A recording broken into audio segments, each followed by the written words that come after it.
So today we're going to be continuing to look at the alternate future of the world. We're now on episode 4, yep, and we're moving right along. I don't know how I've managed to forget what episode we're on. We've only done 3 episodes before this, and I think I have just short-term memory loss or something. But anyway, continuing on with the alternate future series, we are moving right along. In the last episode, we saw a lot of things happen, actually. We had the Axis essentially break apart, and now the only remaining members are Germany, Sweden, Spain, Mexico, and Nicaragua, and we saw Italy and friends break away from the Axis to form their own alliance, which is now known as the Mediterranean Order. We also have the new Middle Eastern Pact, which also broke away from the Axis, and I think also Japan's alliance, which they are the only member of. So yeah, if you guys do enjoy this video, make sure to leave a like on it and subscribe to the channel if you're new. All the support is greatly appreciated and it helps our channel grow. And let's go ahead and jump straight into the scenario. So starting off with Africa here. Now this area in this series has never really been touched on. Even in the first series, really not much happened. I mean, a lot happened there, but nothing too major. Anyway, like I said at the end of the last episode, which if you didn't see it, you might want to go watch that. There has been some, there's been bells of freedom ringing across the world.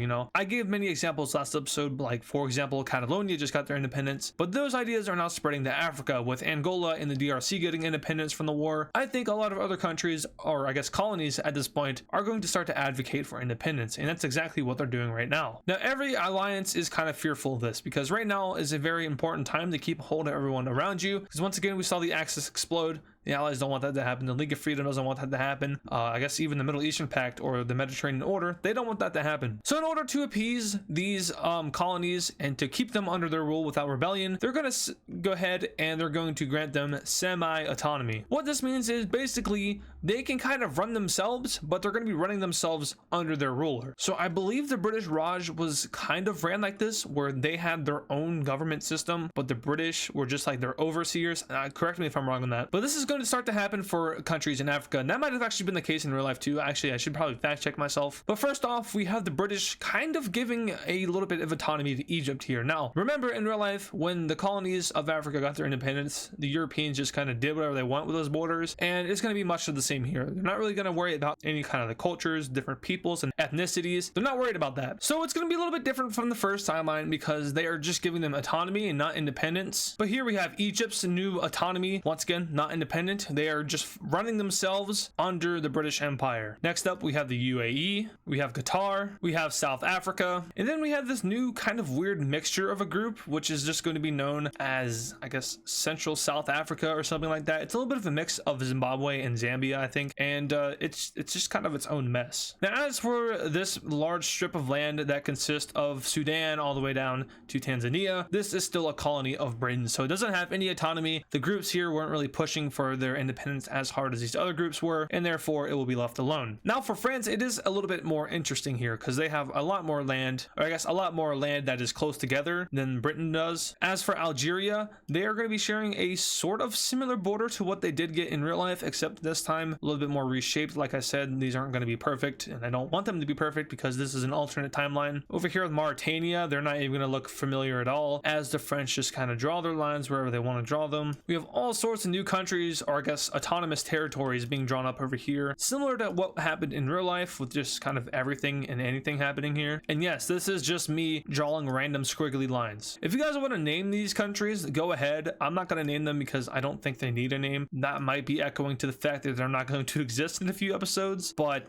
yeah, feel free to just do whatever you want. Like this one technically would be, this one would be the Ivory Coast. Togo and Benin, they exist, but they exist together. And then of course we gotta throw Chad in there. So let's do something like that. Yeah, that looks around right. We'll give him like an actual chin now, and like a neck, and then like a head. So there we go. Chad looks like an actual, well, it already looks like a face, but now it actually looks like a face. And then this mess can just stick together. So the colonies of Africa have been divided up autonomously. All of the French territories were given autonomy. Once again, this territory of the British was not given autonomy. And this only makes the freedom cause even greater, especially over here in the Philippines, which is at this time controlled by the United States. Now remember, the Philippines want to remain a part of the US because it offered protection from Japan. At this point though, the Philippines is a member of the League of Freedom, and even if they were to get independence, they would still be guaranteed by the US, because once again, this purple alliance over here, known as the League of Freedom, is a NATO-like alliance. So attack one and you're essentially attacking all. The US will ratify Philippine independence, and finally the Philippines is its own country now. now. So no longer a colony, but a country, and they are a proud member of the League of Freedom. Also, Myanmar, they are their own autonomous region of Britain now. All right, that's cool and all, but let's go ahead and jump over here to Asia, where Japan has been scheming. Oh, how original. So Japan is going to declare war on China here for the second time, maybe the third time, and this time it isn't going to end well for China because they are kind of screwed. They aren't in the Allies, they aren't in the Axis, they're not in the League of Freedom, they're not in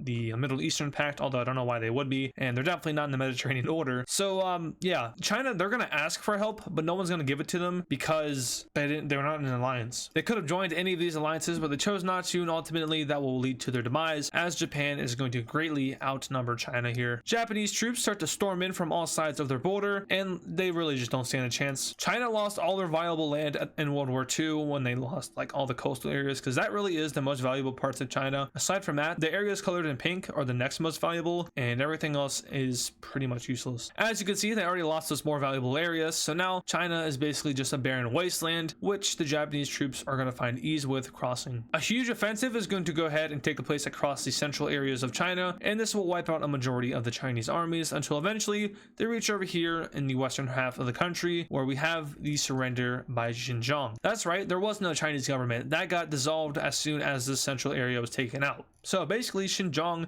just got control of the whole thing, and they just decided to surrender. Probably the smart thing to do. All right, so taking a look at this peace treaty here, we can see that Japan has done Japanese things as if they wanted to. We have them going ahead and invading into central China, so they got a lot of land from this. In fact, like I'm on the wrong slide here, this much-ish land, and then from here they went ahead and carved up the rest of China. So they actually give Xinjiang independence, so they aren't even affiliated with the Japanese. However, they are most likely Japanese leaning, since they were nice enough to give them independence, and they technically, I guess, freed them from China. Here in the center here we have a puppet state, and down here we also have another puppet state. And taking a look at the alliance map here, we can better see this as Japan has well, they have certainly extended themselves. And we're gonna go ahead and pause right here and do a quick power rankings. So the most powerful country in the world at this point is we're going to be assuming that the technology that the Swiss have had has gone ahead and spread across the entire world, and that's just due to the fact that Germany got a hold of it, and they most likely sold it to other countries. Like they probably sold it to Japan, they most likely sold it to the Middle Eastern countries. The Americans, obviously, they got their hands on it because the Swiss gave it to them. They most likely distributed it to other League of Freedom countries, and as we know, the Axis already had it. So the Mediterranean Pact also has it too. Germany most likely sold them it, or they got it when the war in Romania was happening. But yeah, everyone has the future tech, so this world is advanced but also not advanced. We're going to assume Japan also has this tech, and with that assumption, we can safely say that Japan is the strongest country in the world. They control very, very economically beneficial areas such as China and of course themselves. They also control a very large amount of land. The Navy is something to be scared of, and the manpower is also terrifying. Number two, I'm going to give it to probably the USA. Now I know World War II is what made them the powerhouse that they are today. However, with the threat of the Axis expanding in even to their southern border, I find it very unlikely that the Americans wouldn't buff up their military. And at this point, they probably most likely have. So America at number 2, Soviet Union at number 3, even though they did get their butt kicked around a little bit. From there, I would put the country of the UK at 4, and then Germany at 5, maybe Germany at 4, and then the UK at 5, or maybe France at 5, one of those two. Actually, I'm going to put the UK at 5, and that's because they control a lot of important colonies like the British Raj and this part of Africa. They do have a lot of valuable areas of land under the belt, so that's why I would put them above France. But anyway, that was just to let you guys know that has nothing to do with what's about to happen next. But what's about to happen next, you probably saw coming as well. We had the Japanese declaring war on Mongolia in order to finish them off. Now remember, the Mongolians and the Soviets fought side by side in a war together against the Japanese. Obviously, it didn't end too well for them, as the Mongolians were kind of crushed up a little bit, but the Mongolians didn't join an alliance after that, as you can see by this map, and that is going to be the same story with China. You know, they didn't join an alliance and they got crushed by Japan, and that's what's going to be happening to Mongolia. Now, if they were in the Allies, of course they would retaliate, but they didn't join the Allies, so they're not going to retaliate. Also, Tanatuva, I remember the name now. I don't know why they're not here, but they're a part of the Soviet Union now, probably in a better place. Anyway, Mongolia is invaded by Japan, and well, it finally came back to bite them, didn't it? You know, they tried to invade Japan twice, and twice they failed due to, well, tsunamis, but also the Japanese. They got to take credit for it. But this time, instead of invading them, they're being invaded by the Japanese, and they fall to them. Looking at this peace treaty here, we have Japan taking a chunk out of them, and also making a new government in Mongolia, which is going to be forced to join Japan's alliance. Now, I've pretty sure there was a name for this alliance that Japan would have made, but I don't know what it is. I tried looking it up and I couldn't find anything, so we're going to be making our own name for it, and let's call it the Pacific League. I tried to think of something that was more menacing than just Pacific League. I didn't want to do Pacific Powers because that just sounded cringe, you know, the PP. What? The Pacific League, though, the PL, that seems a little bit better. But this alliance somehow is one of the larger alliances, despite there only being 2 countries within it and a bunch of puppet states. But that's about to change because Japan is going to go ahead and recruit itself a new ally, and that ally is going to be the pretty quiet country so far, Indonesia. Now, I saw a lot of comments talking about Timor in the last episode, and honestly, I don't care enough about it. Well, I don't want to offend anyone from there, but I don't care enough about the fact that this little tiny country here. Now, in the last episode, I was looking at comments, and a lot of people were talking about Timor and how I forgot about it. I would have assumed that you guys would have figured out that they would have gotten independence too when Indonesia got independence. So that's that story for you. But they also go ahead and join the Pacific League. So Timor, yay. Also, there's a whole bunch of islands here, which like Fiji, what the heck? Oh, that is very strange. I have never seen that before. But there's just a bunch of Pacific islands that are missing and they're not here, and I'm actually kind of happy about that, so I don't have to worry about them. Also makes the thumbnails easier to make. Anyway, Indonesia is going to join the Pacific League, and now this alliance is looking a little bit menacing. It's challenging the allies, and the Philippines are crapping their pants. Heading on over to the Middle East, we have a pretty major event happening, and that is Saudi Arabia joining the Middle Eastern Pact. Now, this pact has gone ahead and told the world that it is a neutral pact. It is not looking to expand. It is only looking to, I guess, protect each other. So it's like a NATO of the Middle East, ironically enough. It's an attack one, attack all alliance, much like the League of Freedom. And this kind of alliance is getting very popular amongst the world. A lot of countries are thinking about converting their alliances into an attack one, attack all alliance. Like, for example, the Allies, they are not one of those alliances. If you were to invade France, the British, the Soviets, they don't have to join the war. I mean, it's the right thing to do for them since they are in an alliance.